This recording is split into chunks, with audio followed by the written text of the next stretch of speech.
Alexander or Chris, raise your hands. They're in the back. They can help you out with anything else you might need today. So this is a committee of the BID's Regulatory and Capital Committee. Our board meeting begins at 11 a.m. So for those of you that have never been to a committee meeting of the BID, they're a bit more casual. They're usually more of a discussion-oriented session, almost like a workshop type of agenda. And obviously, because of the nature of the topics we're going to be covering today, I'm assuming most of you are here for those particulars that deal with noise, special events, and temporary use permits. So, we are a little looser, so we do recognize public comments, not just at the very beginning of the committee, but throughout the session, but in an orderly manner. So obviously, the committee will be talking.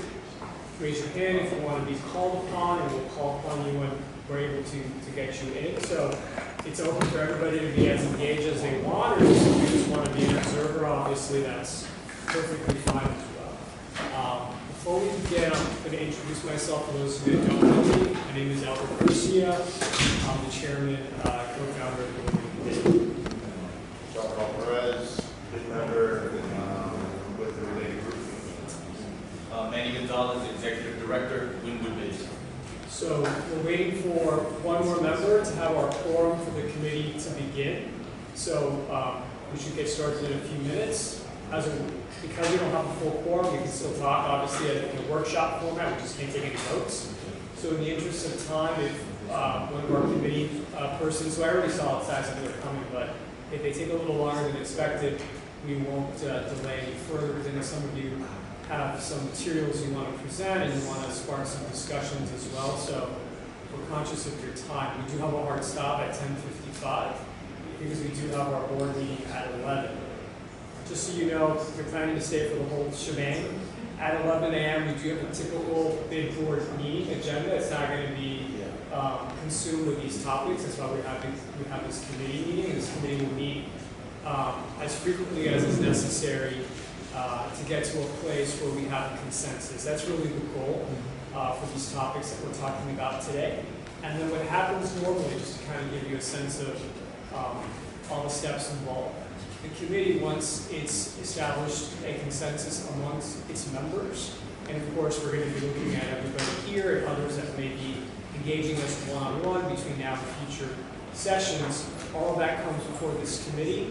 It gets packaged up as a set of recommendations that then go before the entire BID board of directors.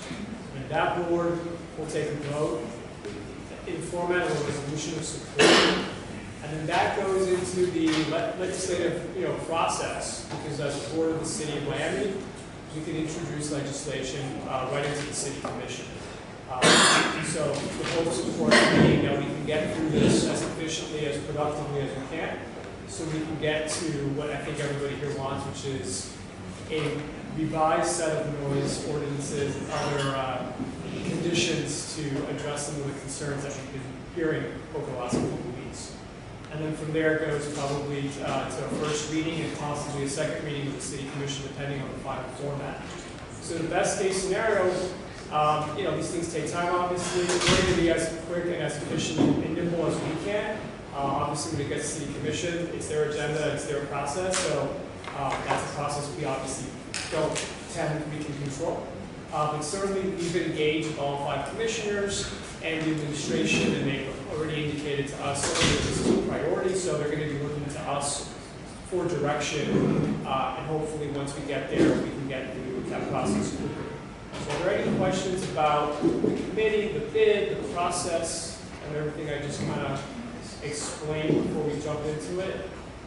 All right, seeing no questions, I'm going to put all of you on the spot. So we're going to start here at the front. I want you to introduce yourself. Tell us, properly the BID, the address, or the business that you represent today. So we'll start over here right behind. Looking at you. My name is Steve Rhodes.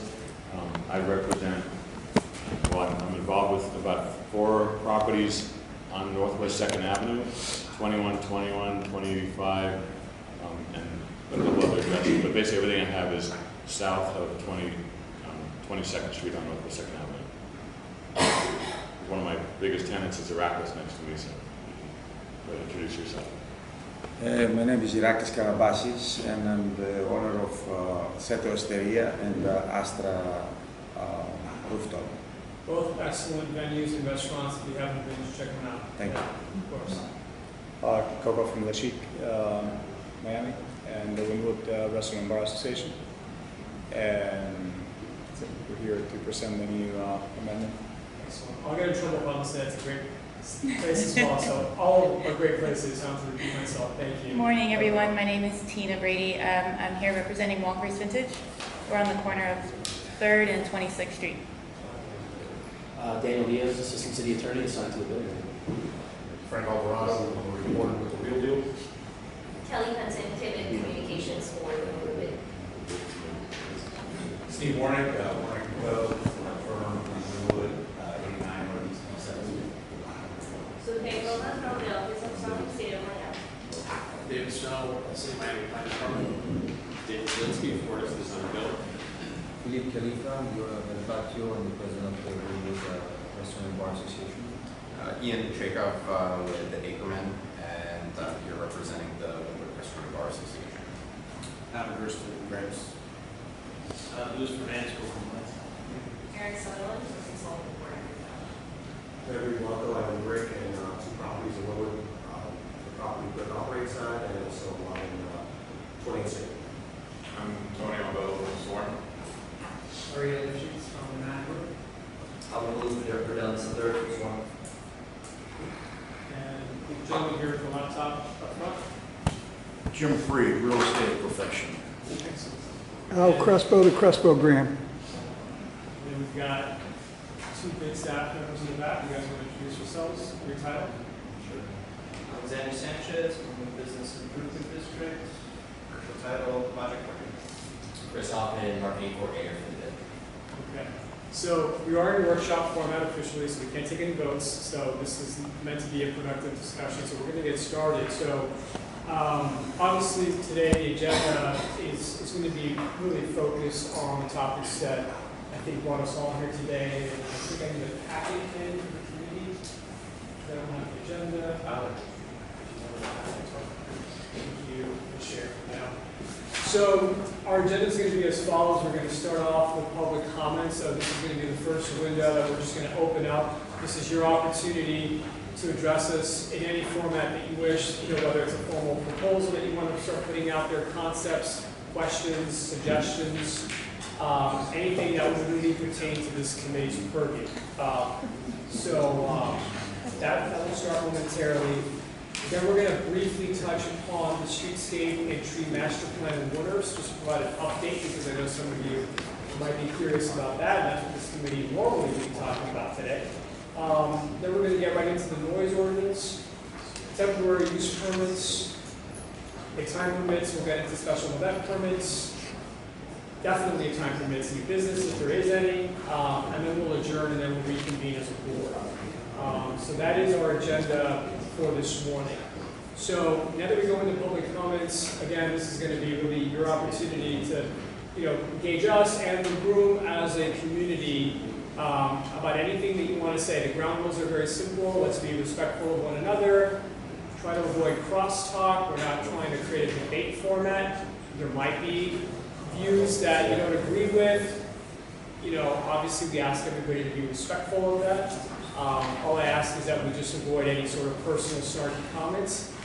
In those instances, I like playing the referee, but if we have to, we will. And I don't think no one believes that's going to be necessary today. So I know that the Wynwood Restaurant and Bar Association has formed over the last several weeks. Philippe and Coco are the leadership of the organization, and they've been leading council. So in full disclosure, I have been speaking with Philippe and Coco over the last 2 weeks since our last emergency meeting to keep them engaged as well in an effort to be efficient in how we communicate with all the restaurant and bars in the neighborhood. So, gentlemen, it's my understanding that you guys amongst yourselves and ladies have been working perhaps on some proposals, some concepts that you want to present to us. So I'd like to give you the opportunity, if you would like, to start off with public comments in presenting to us. Sure, let yeah. Ian do it because he drafted everything, so I think it'll be the best to explain. Sure. That's fine, Ian. You can speak for the group. I'll speak for the group. Yeah, I just noticed in the agenda package for this meeting, there was a draft noise ordinance with suggested revisions that would be specific to the Wynwood NRD. And it appears to be based on a draft that I had initially prepared and provided for comments. And it looks mostly the same, except there have been some tweaks that I believe were done by this committee. And so generally, and I put together a short one-pager, if maybe a good idea to pass around, which just kind of broke down what we were proposing on behalf of the association. Can we get 3 copies of that Yeah. before you burn out copies so we can absolutely follow along? I think there might be enough for everybody here. Hopefully, share it, you can. And so generally, you know, what it is we took a look at the existing noise ordinance in Miami, and the first thing you notice right off the bat is that it's been 30 years since the noise ordinance, specifically for music and entertainment, has been amended, and so it's quite a bit outdated. And the ordinance is uniform throughout the city. It doesn't take into account any special regulation for entertainment districts, specialty districts, or outdoor entertainment at all. And so it basically leaves a subjective standard, making enforcement, making it difficult for uniform enforcement. It leaves it in the discretion generally of code inspectors to decide whether or not to give a violation, because generally any music that's playing is going to be plainly audible from the minimum distance set forth, even if it's a reasonable volume. And frankly, it says after 11 p.m. you play any music outside, it doesn't matter how loud it is. If I can even barely hear it right outside your door, that's a major violation, because 2 strikes and we can take the permit away for that. It doesn't seem like the city really enforces that one so much, especially in Wynwood, but lately with the enforcement, it seems like this is becoming a concern and something that really needs to be addressed in Wynwood if outdoor entertainment and outdoor music venues are going to be able to continue operating for the same hours that they're allowed to stay open for alcohol sales. And so generally in Wynwood, 3 a.m. is that limitation, and so it doesn't make sense for you to have to shut down music before your last call, specifically 4 hours earlier. And so one of the things we suggest right off the bat is for that section 36-5, and I'm kind of taking this backwards because this is kind of how it makes more sense, would be to simply push back that 11 p.m. for music shutdown to 3 a.m. simply because the music should be able to play until last call. Now, just because you're allowed to play music, it doesn't mean that it should be as loud as you want it to be, and that's where the first part, 36-4, those amendments come into play, because those are really the limits on how loud the music can be and making sure you're not disturbing your neighbors and residents in the community. And so we knew that there was a balancing act that we had here.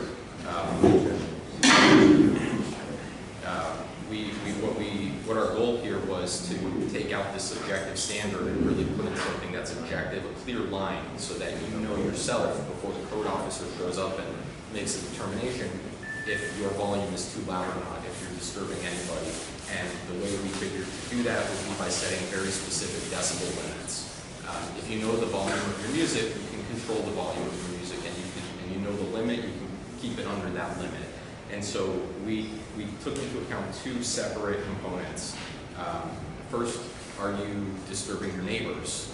And so we looked at other cities around the country and even close to us, and we decided that the one that made the most sense for how Wynwood operates would be similar to an ordinance in Fort Lauderdale that addresses noise in one of their entertainment districts. And basically what they did is they said, you know what, we're going to have a strict decibel limit, and we're going to measure it from outside your venue.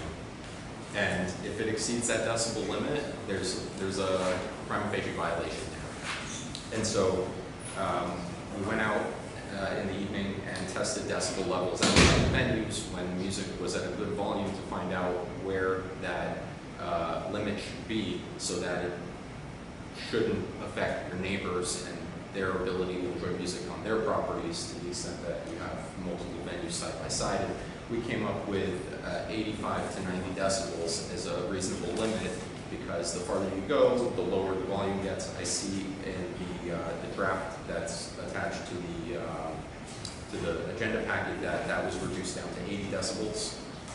We were suggesting 85 or 90 decibels and then a distance of 15 feet, because that would be a measurement taken either from the middle of the street or from a little bit off of the property line of the neighbors, which would be basically a fair distance. It reduces bass enough that 10 feet is enough that you're not getting too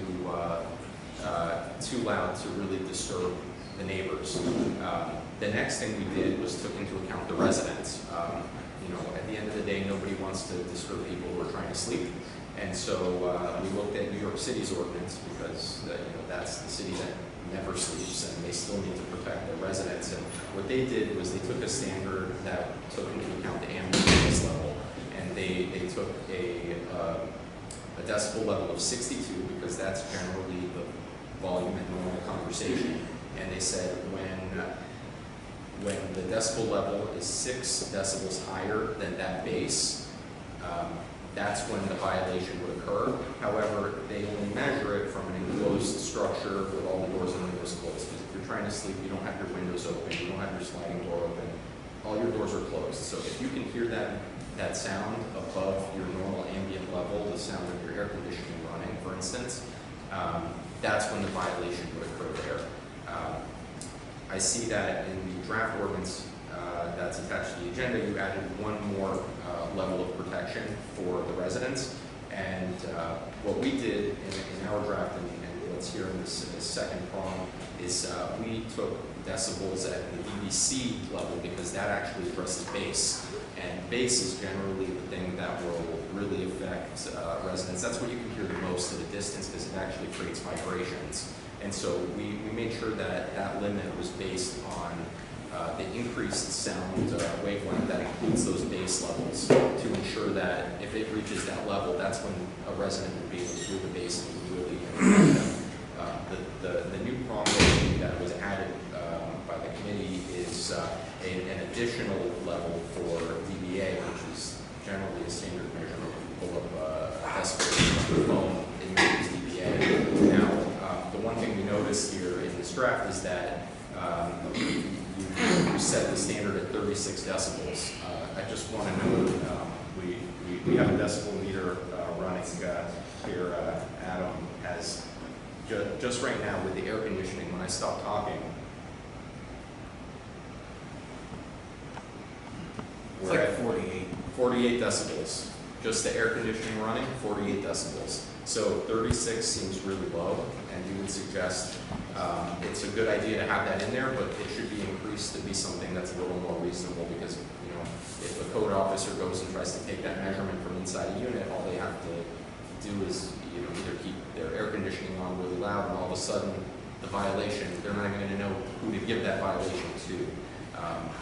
They really have to know where that noise is coming from, not just that the level is above what is listed in the code. So, when we put this forward, we're thinking not just about the businesses being able to operate and play music, but we know we need to find a level that works for everybody in the neighborhood to ensure that after this passes, it actually works for everybody.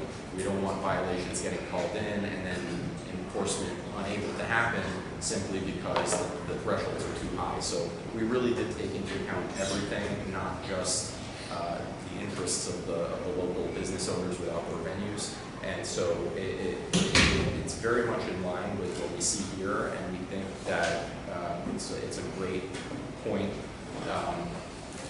that would work for Wynwood.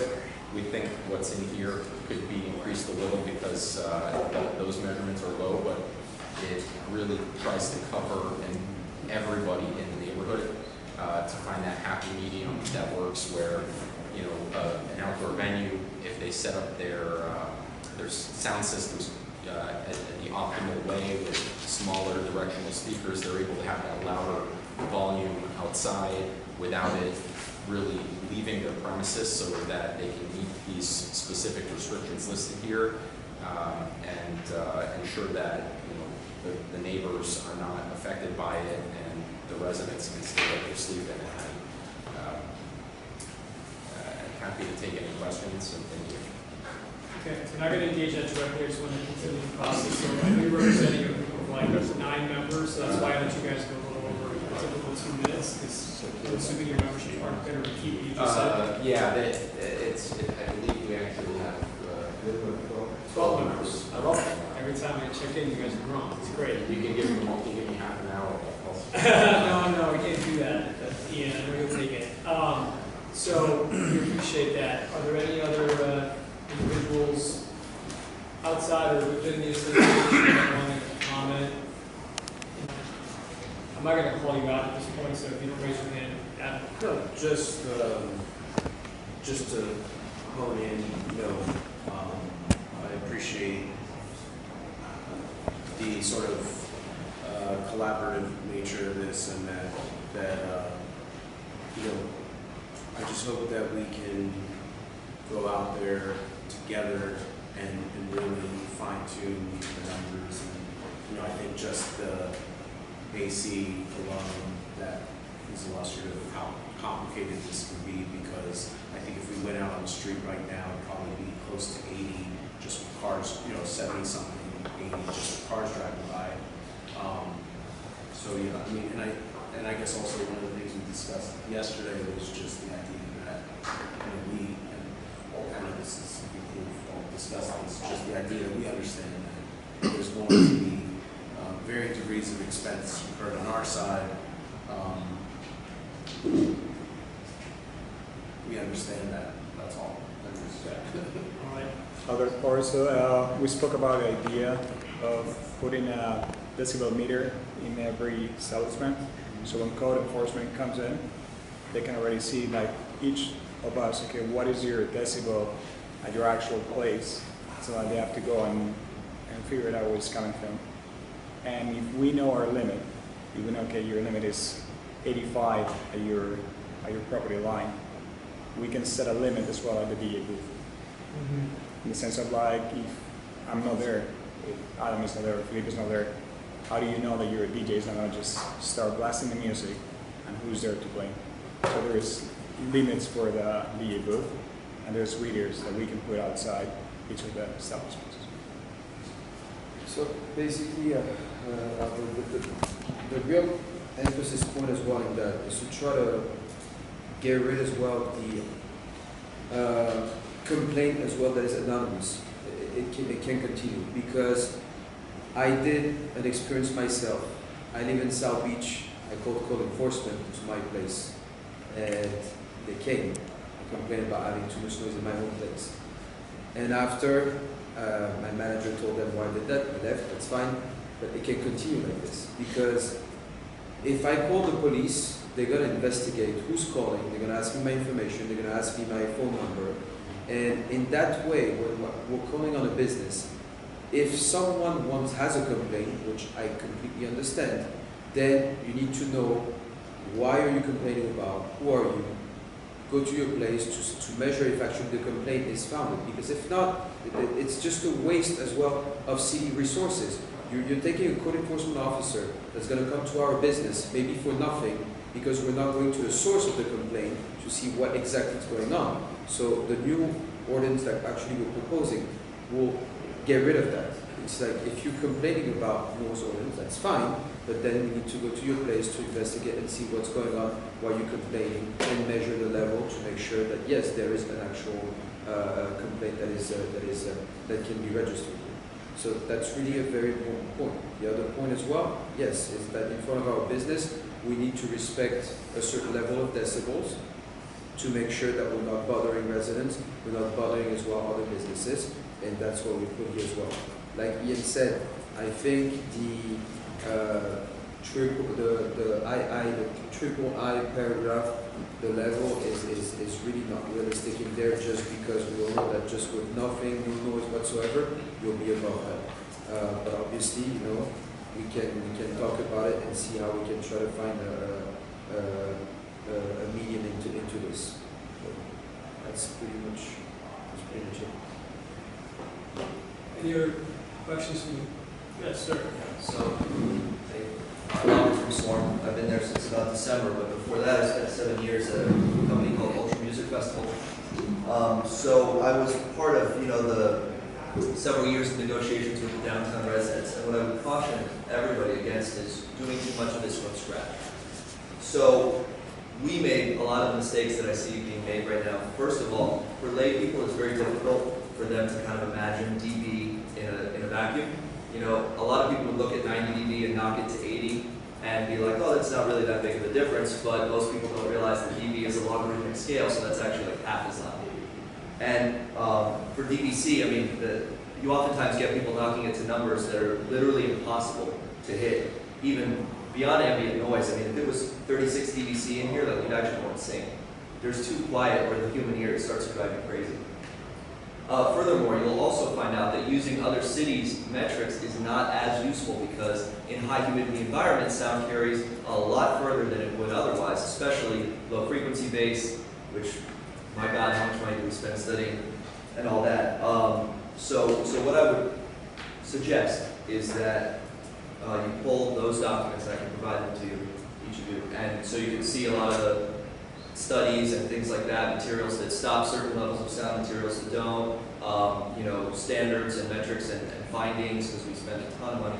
I would suggest starting there rather than starting from scratch, because you're going to fall into a lot of these pitfalls, especially when you're dealing with, relative lay people when it comes to sound on that kind of thing. And I think that there is going to be a happy medium that works for everybody.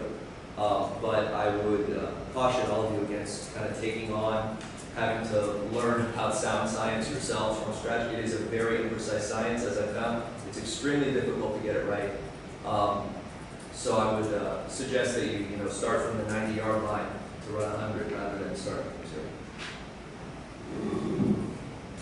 Any other comments, questions? Okay, so. Sorry, Albert. Oh, yes. I came in here, Joyce. I'm from, I have a family in the center in Wynwood. I'm across the What's the street. name of your business, Joyce? I'm sorry? What's the name of your business? Fun Dimension. We have laser tag, arcades. We're mostly focused for children, but we entertain adults. And my question is, sorry that I arrived late, so maybe someone already asked this.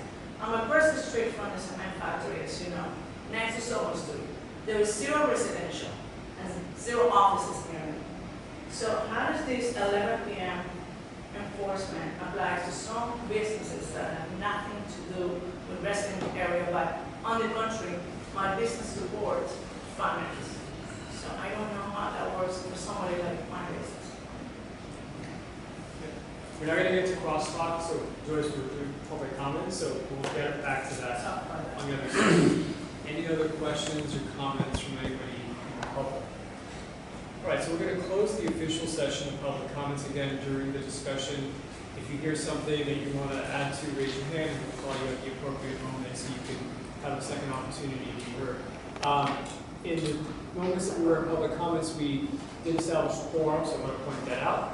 And I do want to ask those that joined us to briefly introduce themselves, starting from the end here. Hi, Gabriel Estrada from Wynwood. Irving Lerner, David Shrek. Okay, these are all board members as well as members of the committee. So the committee is officially in full session. Just want to make sure that that's noted. No, you're not. You're a board member. You're an ex-officio member. So you're welcome to sit with us, Irv, if you'd like. Yeah, great. Thanks. All right, so I think for us here right now, for us to kind of talk through, in your packets, you're going to find inside a section here referred to as Chapter 36. This is from the City Code. It speaks to sections 36.4, 36.5. It's specific to the noise ordinance in the city.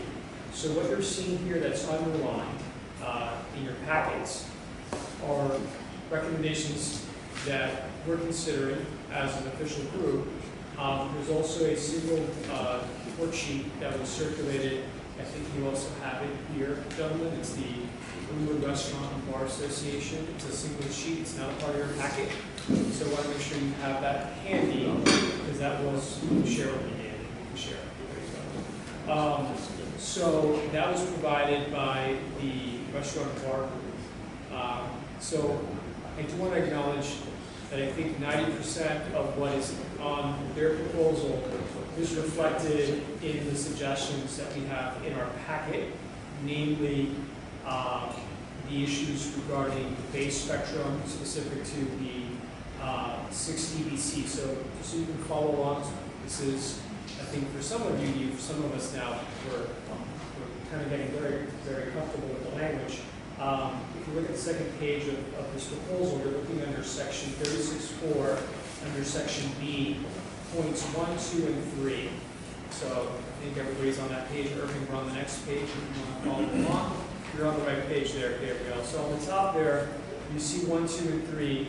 These are 3 changes that we're considering to the city noise ordinance code.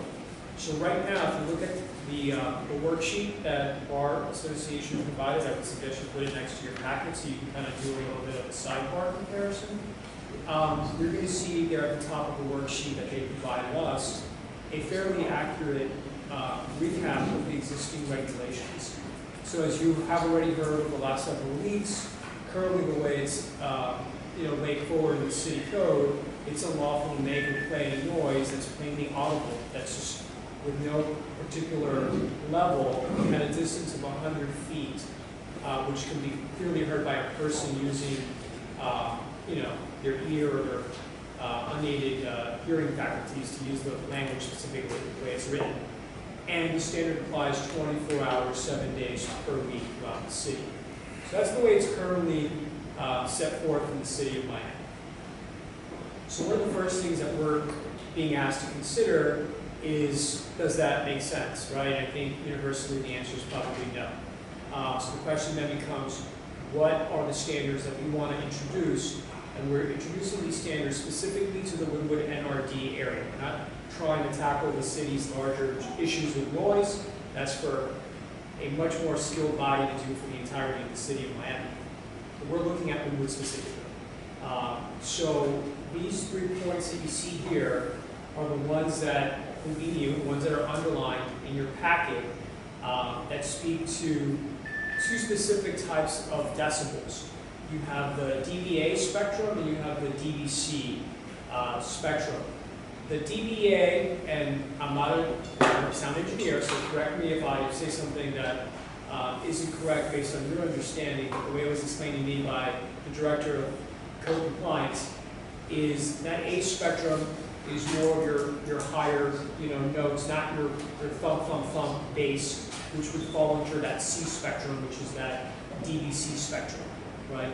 And a lot of the concerns that we've heard time and again is it's a combination of both, but it's really that bass that permeates, cuts through glass, cuts through concrete. Doesn't matter, how solid that glass is. Realistically, it's going to penetrate the building if it's at a, high volume. So what I did since the last meeting, what I think others have done, is they've looked at what has been implemented, what has been tested in other peer cities around the country. So this happens to be modeled after New York City, the city that never sleeps, as they say, right? I looked at a variety of other cities. I looked at New Orleans, I looked at Austin, I looked at Chicago, Boston, Los Angeles. Looked at major metropolitan cities that also have dynamic districts within those cities that are no different than Wynwood is the street art, right? So we're not really reinventing the wheel here. We're really talking about striking a balance between a vibrant, ecosystem of businesses that are driven by food and beverage and music being part of that program, obviously, but also a mix of uses that are both daytime and evening, whether it's office users by day and residents by night. And it did a little history as well beyond just the surface of where the standards are today to get an understanding of how they've changed over the last several decades as uses have evolved as well. And expectations of what's too loud and what is not loud has also evolved and changed over the years. So I think one of the gentlemen earlier that was speaking on behalf of the restaurant and bar group highlighted that the city noise ordinance hasn't been looked upon, in any sort of material way in over 3 decades. My understanding is the language was originally drafted in 1978, so that's well over 40 years ago. So clearly a lot has changed even in the city of Miami in the last 40 years. So I think for us, obviously, the opportunity is to articulate what we feel here based on what we're hearing from, everybody here today and others that we've spoken to, what we want to put forth. So these numbers that are in your packet, I'm going to give you a little bit of perspective where they came from. Almost all of them, actually all of them came from New York City. So when you look at the first one here, which is the 80 dBA at a distance of 5 feet from the property, line of the property, on which or from which it's produced. In some cities, they use different terminology to reference the point of the sound. In some cases, it's referred to as the building, the structure. Here, because we have a lot of buildings that are set back from the property line, in some cases, vast setbacks, we thought it was reasonable to use the property line. It's actually, in my opinion, I think beneficiary to the businesses because it kind of gives them an additional buffer, an additional zone to which they can play off of versus businesses that are literally abiding on the line and they have their sound systems literally parked right there, which I don't think in this neighborhood we have those issues currently. So the issue of 5 feet, the way it's been presented here, it's different from the restaurant and bar group, which is proposing 15 feet. Is simple. We have a lot of abutting bars and a lot of abutting restaurants here that don't even have 5 feet or a foot for that matter in between them. And one of the things that I've heard from the individual bar owners is that what happens a lot is if the neighboring bar owner raises the volume, the other restaurant or bar will then have to overcompensate and raise it even louder, and then you get into this like arms war of sound of who can drown out the other operator, and obviously the patrons and everybody else suffers as a result of that experience. So the 5 feet, when you look at what the property line is, to put it into perspective, we're talking the width of the sidewalk.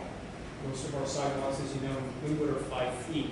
So if you're hearing it from the public right-of-ways, from the streets, you're already well outside of your venue and well past the sidewalk, where right now that music isn't really hitting anybody else other than cars, which can also affect pedestrians and their safety, being able to hear cars coming and going, and other cues that interfere with like safety concerns in the public right-of-way.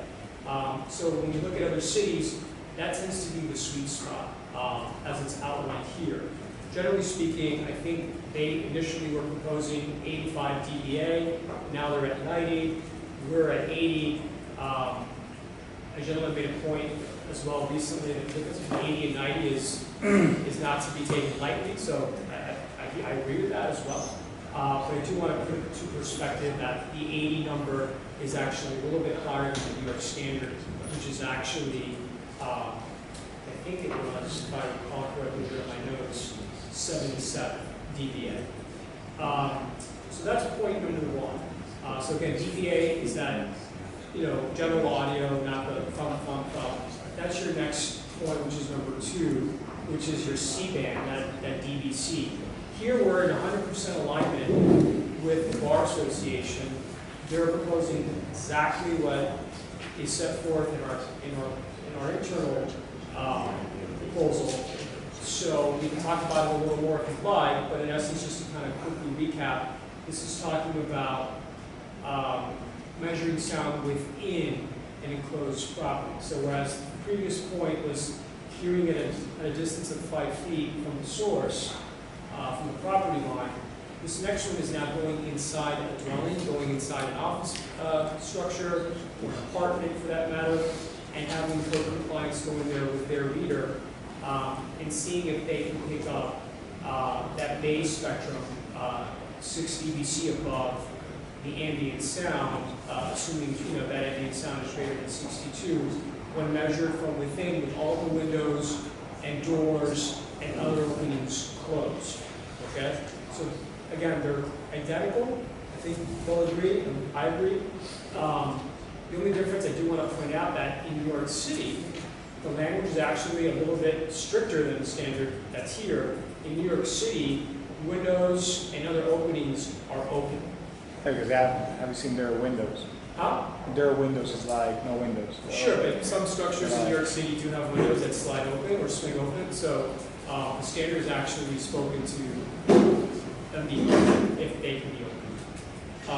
So we're not proposing that they be open, we're actually proposing that they be closed, but I do want to point out that the New York standard is even stricter than what's here now. Because here it's written as everything closed, right? So that's if everything is closed. If somebody is hearing the bass, they call code compliance, they have to come in, they have to read it, and if the reading is obviously 60 dB above 62, which is your ambient sound, then you obviously have a code compliance violation. Any questions so far about the first two metrics that we've discussed? Not really, just I think it's easier here to pass these limits because most of the business are outdoors. So the city that never sleeps and most of the business indoor. So here, no? This applies uniformly in the city of New York City to venues that have patios, that have indoor outdoors. It's not exclusive to only indoor facilities. We have only indoor facilities as well as the hybrid ones here as well. So their standard, that is going to apply uniformly. My point was just, I would be even looser rather than because of the fact that the business are outside. And in New York, most of I think that even at night, the noise from traffic can cover the noise of the business. Sure. Here in Wynwood, it's not a ambient noise. Yeah. Yeah. Okay, great. So we're making progress. So, any questions about the other two spectrums shown so far? You're following along? Just nod your head if you're following along. So we'll make sure everybody's following along. Okay. So the third point, this is where we deviate, but you heard from the restaurant owners group that they're open to this standard, that they want to see if we can find a number that everybody agrees to. And that's also measured from within the dwelling, right? So we all agree, the Bar Association and the bid, that we should be measuring bass and door. So point number 3, this is going back to the A spectrum. And this is talking about being able to hear music, not necessarily the bass, but I would say if I was a resident or an office user, and I could clearly hear the music, not the bass, but the music, to the point where I can literally hear the lyrics and sing along, that's probably infringing in my quiet right of enjoyment of my private space, of my residential space or my office space. And that's why New York City and actually by the way, most markets have that language to be able to measure. So it's not just the bass, it's also the highs as well, because while the bass is very intrusive because it can kind of break through everything, if it's incredibly loud, you're still hearing it. You might not have the bass, but you're going to have the highs, and they're going to still be as piercing and as detrimental to your quiet enjoyment that you should be allowed to experience. So in New York City, the way it's drafted, it's 42 decibels as measured from within the dwelling. Here we put 36 because if you add 36 and 6, you get 42. So it does mirror that. But certainly, if we think it's too low, we need to go at it a little bit more. I'm sure we can talk through that. Generally speaking, I think the rest of what they're proposing and what's in your packet, we agree on. So beyond those particular points of decibel readings, we also agree that there should be zero noise, zero artificial music coming out of any speakers, any jukeboxes between the hours of 3 a.m. and 7 a.m. So that's kind of our understands what happens between 3 a.m. and 7 a.m., which is no noise. Doesn't matter what the decibel reading is, it's zero. So we also agree on that. So I think that's also very important. So again, this would be to the entirety of the NRD1 area. And you know, there was a question, I think, by Joyce about what happens if my business is, you know, blaring music at 1 a.m. and I don't have a resident or an office user, you know, near me. You know, what I would say to anybody who's thinking along that train of thought is everybody's playing by the same rules in this district, no matter where you are within our 50-block, you know, neighborhood. Currently, that's how everybody's playing by the same rules, even in the antiquated ordinance. I think, you know, knowing the anticipated development, you know, plans and the vision that's, you know, part of our master plan for this district over the course of several years and decades, the overall neighborhood is going to continue to evolve into a mixed use. So I think those that are in areas that are still somewhat heavier industrial uses from the past, Wynwood's past, you know, might not have those complaints coming in from residents necessarily because they don't have them today, but the same, you know, issues of, you know, music being audible outside of the property apply. And I will point out, Joyce, you actually do have 3 offices within a 1-block radius of your facility, just to point that out there in case you didn't know that. I have not. You're not the only person out there. I have not met them, but I do. We'd be happy to introduce them to you. Yeah, they're literally right in front of your building. And Soho Studios actually I wonder has. if they know if I'm there. Yeah, no, we can arrange an introduction. Be potential new business for you too. Yeah. And Soho Studios, which is your neighbor, actually is one part venue for special events, but they also have about, I believe, about a dozen or so different companies that have offices on the 2nd floor. Right. That actually they don't have offices between 11 p.m. and 7 a.m. And Well, I work with Soho very well. No, of course, right, but the office users don't have office hours. They can work at night or in the daytime. I think the point is that if you're in a private space, you should have the right at any time to have, you know, the privilege of enjoying that private space, you know, quietly. But predominantly, most of our office users are during the day. And I think that's also something that I want to point out to everybody here. One of the things that we also were looking into was the notion of maybe even having stricter standards during the day. Because we do have a lot of office users in the neighborhood, and we have a lot more office coming in.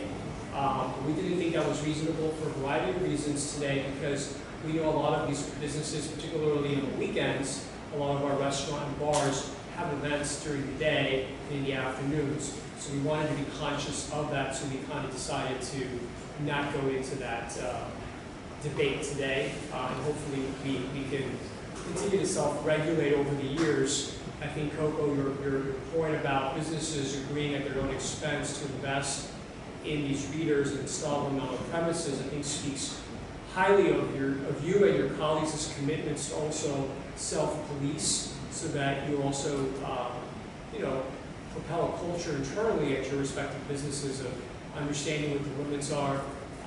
And there's a lot of technology out there that I think Albert pointed out with sound attenuation technologies and installations, so that you can still keep, you know, your patrons feeling like it's 200 decibels, if that's what you want to do. I don't know if it's 200, but hopefully not, because you're going to, you know, not have them come back properly. But the point being is the experience inside is special and unique, and you want to make sure that we can strike that right balance so that you guys can do incredibly well with what you're doing behind your walls. So I want to just get on a sign of hands from this group, just to move the ball forward. Do we agree with everything in our packet? And I'm happy to just withdraw temporarily the internal DBA measurement, just so we can kind of have a little bit of a crosstalk with the bar owners right now. On everything else, we tend to agree largely. I think the differences are, just to recap, we're proposing 80 dBA at a distance of 5 feet.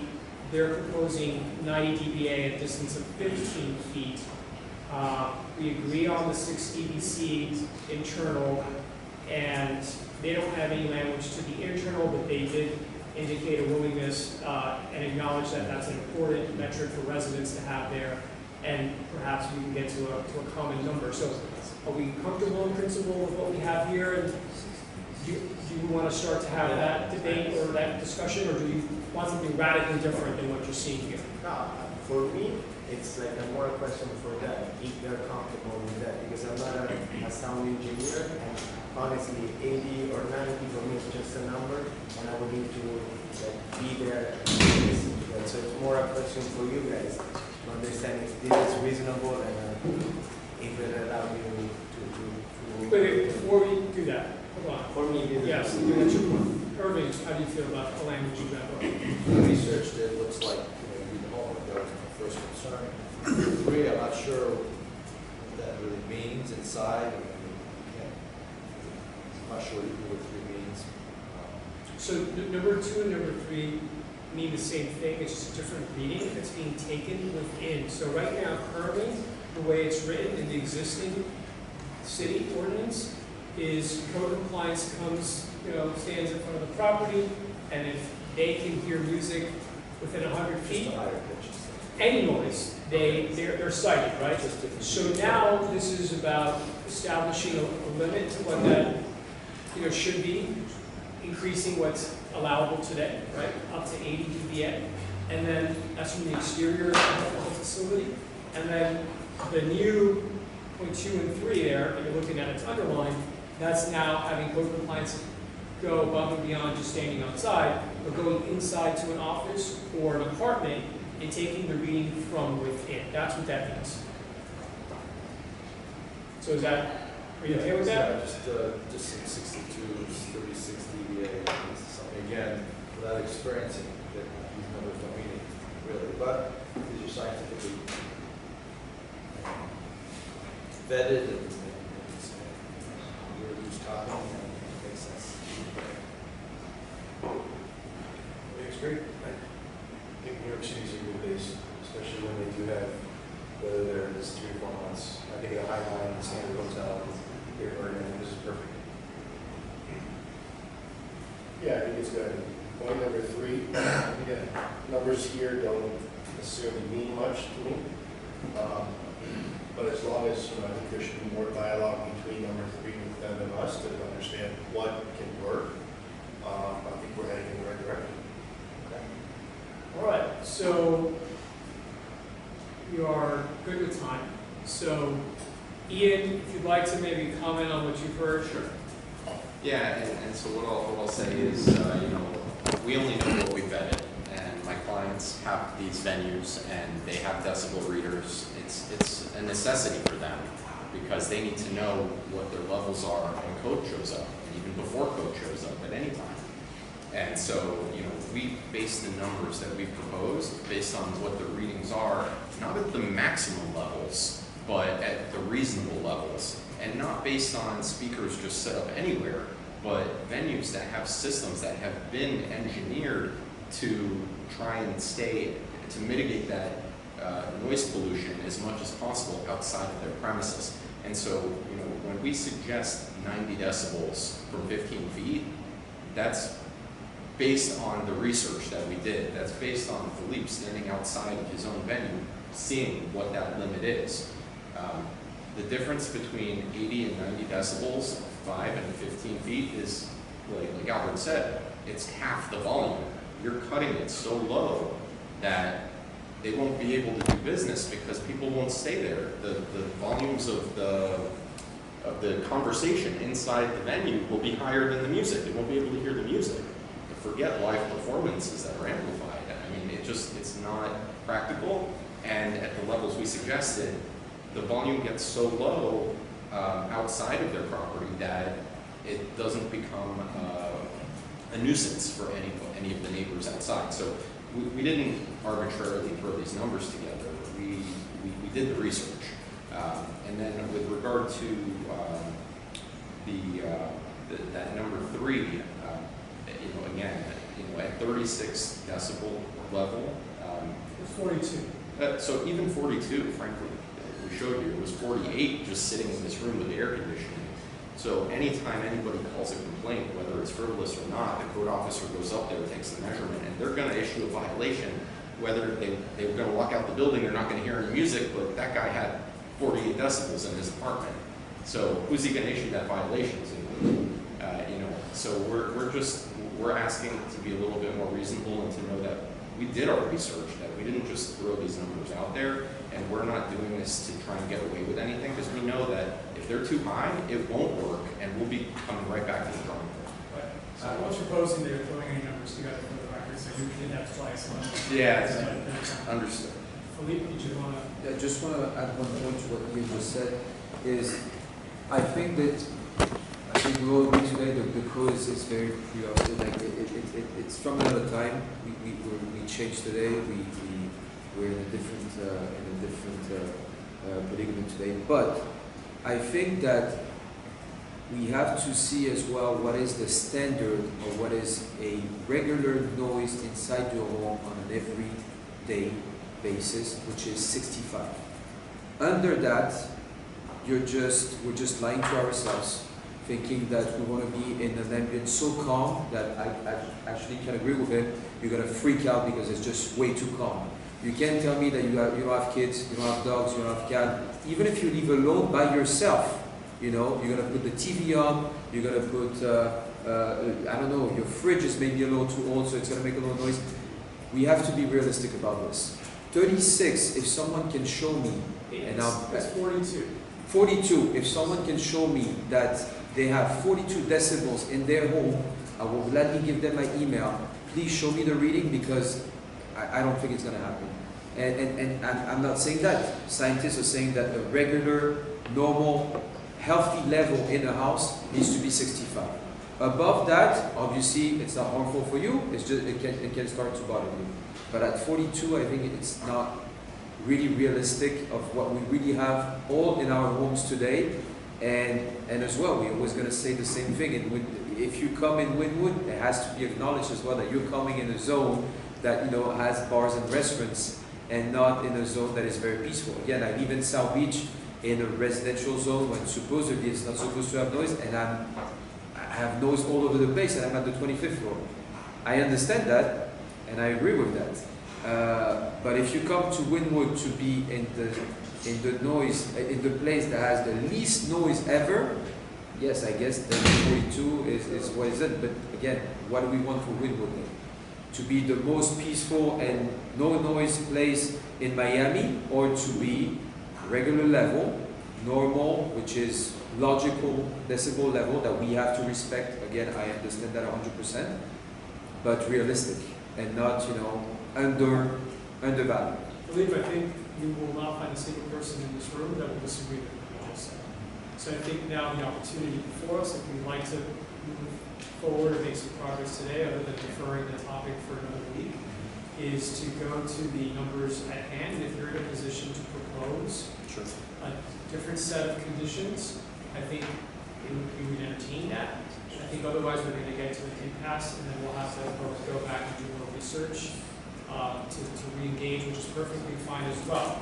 I want to be very clear, it's very ambitious that we think we're going to resolve the problems in the city's noise ordinance in one meeting. If anybody thought that was going to happen today, you know, you guys think we're probably much more capable than we know we are. So this is a discussion opportunity, but if there's opportunities to reach consensus, I certainly don't want to drag that process along unnecessarily. Although, why don't we do the experiment? Since we can do it through John Paul, we can do it through David. Yeah. We can do it on Wynwood 25, we can do it 250 Wynwood. Okay. We can go inside the units, inside an empty unit. We can go inside David's unit with real readers, okay? Go through a normal hour, go through establish like what the typical and if you don't like, we can do it at 9, we can do it like, I did it like at 11 from outside. This is from Wynwood 25 facade, 68, going right across the sheet. And this is a 250 Wynwood. This is outside? Right outside. So that was with my volume pretty high, and those were the readings. So we can go inside the units, take the real measurement. Great idea. Okay. Unless somebody already did that, I think that's something. And that way we can have a start. Okay, this is what the volume is. Is this bothering people? This volume right now is reasonable. Is it 46 doable? Which is not. I mean, I was just reading right now, and we were at 70 just with Philippe talking. So 46, I don't know that level. I don't meditate, so I don't know if that's the level to be. But I think we should do it for a real scenario. I think maybe for our education, maybe be in the that when we, so we understand at least what we're proposing and negotiating with, I think it would be helpful, at least for me, to understand sort of their concerns on something else. Okay. May I make a comment? My name is Grant Stern. I live in Edgewater. The CDC, 425 Northeast 27th Street. The CDC actually has guidelines on this under the topic loud noise can cause hearing loss, what noises can cause hearing loss, and they have decibel guidelines. And 80 to 85 is city traffic from inside a car. A dishwasher is 70. Normal conversation and air conditioner rates at 60. A refrigerator hum is 40. Soft whispers 30. So there are guidelines. You don't need to just go out there and reinvent the wheel here. You know, it's there, and I tweeted it out. There's a link to it. It's on the internet. Everybody's listening to the CDC pretty well these days, so I think that we could listen to them here. And furthermore, I just wanted to add that Wynwood has been a commercial neighborhood between 20th and 29th Street for its entire history, and an industrial neighborhood. When I lived inside of the district, like there was a lot of trucks, a lot of cars, road traffic, and a recycling plant across the street. It was kind of loud sometimes, but that's really what you accept when you move into an industrial zone, commercial zone district. That's just what you accept. If we want to become like Lincoln Road, you know, it's still like on the top of its peak right now, but it's like 50% vacant. There's a high rent play going on. And if we implement standards that are too stringent for noise in Wynwood, then we're going to turn this neighborhood into Lincoln Road circa 1984. Not too long. We'll reduce the foot traffic, and that will take away the golden egg that has been dropped into this neighborhood by having so many people on the streets engaged and here around the clock. In fact, that's what the city encouraged with Midtown, a 24-hour neighborhood, and that's what we should do. That applies with the noise ordinance the way it's currently got to the entirety of the city, I should point out. Yeah. No noise. It's not loud. Yeah. Yeah, I don't disagree with that you said out. So before I get to Albert, because I did pose a question that wasn't really answered, do you guys want to take an opportunity to propose some language today, or do you want to defer? Well, no, we want to propose some language, and we came here prepared to do that, specifically because we don't want to defer this. This is important. We need to get this done now. And so what we would propose is for that subsection I, that we would propose 90 decibels at a distance of 15 feet. That's what we put in that one pager. And then with regard to number 3, at least at this point. Wait, so just a follow on. Yeah. You're proposing, so we're at 80, you're at 90, and you're standing at 90? Yeah, we're standing at 90 decibels and a distance of 15 feet. So you're not moving on that one? Because that, we will be at an impasse. So the thing is, I'm sitting here looking at the CDC website. City traffic inside the car is 80 to 85. There is city traffic until 5 a.m. in Wynwood. So to say that we would be 5 dB over traffic when the traffic we have here is extraordinary, not extraordinary traffic, but I'm saying that type of traffic until say even 3 a.m. is a specific type of traffic that is not. I don't know. Right. No, I mean, you don't need to sell us on your position. No. Well, if you're proposing new language, I'm waiting to hear the new stuff. And again, 80 to 85 from inside the car. So, you know, if it's at 90 from the middle of the street, that is regular so we're for at 90 the middle of the street. 15 on point 1? On point 1, okay, yes. Point 2, that's what we proposed, so that's... So we're okay on that? We're okay on that. That's progress, everybody. Yeah, progress, yes. And then on point 3, at least until somebody can go and take a proper measurement from, I guess, from within Wynwood 25 would be the best example. I would say let's at least have those dBAs match the dBCs in section 2, and we can update that if and when we get something that says that that would not be an appropriate measurement. But at 36, I think we're all in agreement that that's a bit 42. Well, 42, which according to the CDC's website is the hum of the refrigerator. Yep. And we know every unit here has an air conditioning because this is Miami, an air conditioner is at 60 decibels just by running. So leaving those both when they're greater than 62, at least until somebody can measure it and tell us otherwise, would be what we would propose. Okay, perfect. So I think we've agreed to come back because we have to obviously go to a unit, establish kind of a benchmark for what ambient noise is when there's no music coming outside the building, facing into the, if you use room 25 as the place. Thanks for accommodating this, JP. JP, is there a community room at room 25 that could maybe host the next committee meeting? Is there a room that's large enough? Yeah. Short of the top? Yeah. And we'll get this in It would? Yeah. Okay. So what I'm going to propose is that we notice this is a notice of public meeting, is that we notice a meeting, we have to do it a minimum a week from today. So Manny, why don't we start working on that now? In the interim, what we can do, Just on that note, I would suggest it's a night meeting when the venues are actually open and I operating. understand, but we didn't reach an agreement today, so Sure. that's what happens to you. Sure. Right? So you guys agreed that we should go measure sound in the unit, so we can't do that right now. We come right back. No. So that will have to What happen. Ian is saying is that by not doing this at night, Yes. we're really not. No, we can meet Yes. a week from today, and we can take the measurements Yes. in between now and then. I'm not suggesting we take them when we're in the meeting together. Yes, right.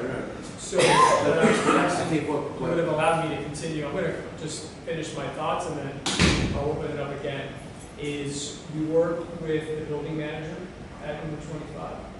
I'm sure you have a vacant unit somewhere that we're not going to be disrupting a resident's enjoyment of the space, and maybe take a reading, in the morning, in the midday, in the afternoon, in the evening, and at a late hour, maybe in intervals of 3 hours, maybe 9 a.m. to noon, 3 p.m. to 6, and 9 p.m. to midnight, kind of do the full clock. Just to establish what the baseline is. I think that would provide a lot of, understanding of what goes on in the unit typically in Wynwood, without, asking businesses to change their behavior any differently than they do already. And then I think that information is going to be conveyed to everybody here who wants it before we reconvene. And that way, when we reconvene, we can then have a discussion about the measurements inside. It sounds that we're going to definitely come into a understanding on the first 2 points. I think it's reasonable because we already did on 1 to 3. And we're not that far apart on the first one that speaks to the distance and the volume outside of the property. It's the internal reading on the DBA spectrum that I think we all want to have some clarification on. So I hope we can get that data, and then what we can do is we can circulate it. We can circulate it to everybody here at the committee and make it available to everyone so that you guys can then have time to make a informed recommendation for the time we reconvene a week from. Okay, Leslie had a question. No, I don't have a question. Okay. Mr. Mana owns 3 apartments in the building, or rents 3 apartments in the building, and we're happy to post that testing It's a bit of a in one of the conflict, but apartments. we appreciate the offer. We're going to use an empty unit because we're going to make sure that we do it with the building's manager. That's fine. So since he's a resident there, it shouldn't be that different. Yep, that's no problem. But thank you for offering that, Leslie. We appreciate that. It's very kind of you, Mr. Mann. All right, so I think we are in agreement. So I think on the topic of noise, we definitely made some considerable progress. I also want to add, if anybody in the room has any data, Albert, you alluded to having a lot of studies that you conducted when you were working at Ultra. Certainly, if you want to share that with the organization, I think it would be well received. And I think, certainly something that we can use in the interim as well. And we can make that available to anyone else who wants it so that they can get more information. I'm sure there's a lot out there that you can Google and research, but certainly we'll take anything that anybody has to offer. Since you put that out there earlier, we'll take you up on that as well. All right, so we are going to have to break. It is about 10 minutes to 11. So I want to thank everybody. Of course, you're welcome to stay for the board meeting if you'd like. And then we are going to continue the conversation a week from today. Thank you. Is there any new business or any other items that any member wants to bring up before we adjourn the committee? All right, we're adjourned. We'll be back